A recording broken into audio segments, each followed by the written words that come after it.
Hey RT students and recent graduates, we are continuing on a series where we tackle common problems that you're encountering on credentialing testing. So today we're going to talk about ventilator manipulation, okay?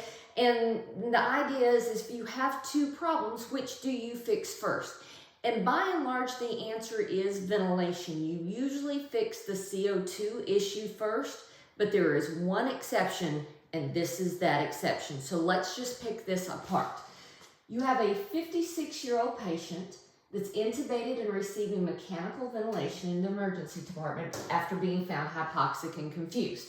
Current vent settings and ABG results are as follows. Now, let me tell you how I usually do this. I really look at the ventilator settings, paying attention to what's wrong, because a lot of times when you just look at the settings that they give you, you have a clear indication that something's wrong. Okay, for example, VC SIMV, we're going to set the tidal volume. It's not going to vary.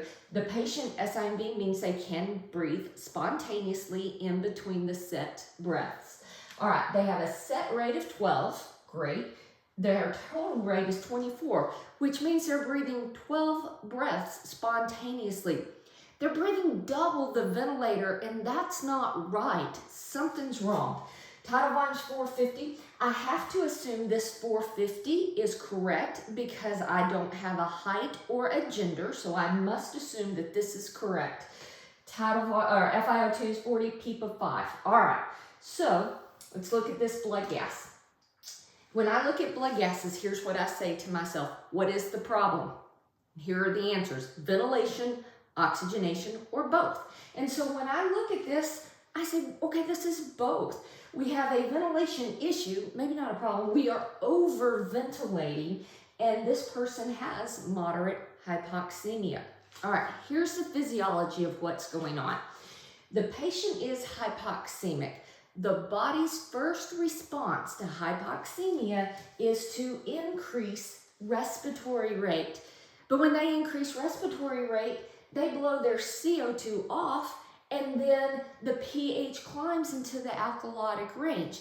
So in this instance, even though we have both problems, in this one, we're going to fix the oxygenation first, because if we can bring their PaO2 up, their respiratory rate will slow down, CO2 will go back into the normal area, and pH will normalize also.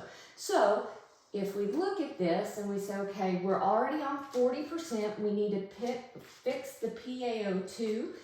Okay, which of the following ventilator adjustments? So I need to just go down and say, okay, I need to find what fixes oxygenation. Well, A will not, C will not, and I don't want to administer a sedative because that's not going to fix the oxygenation problem. So the answer to this question is B. Common thing to see oftentimes when testing. Hope this helps. See you soon.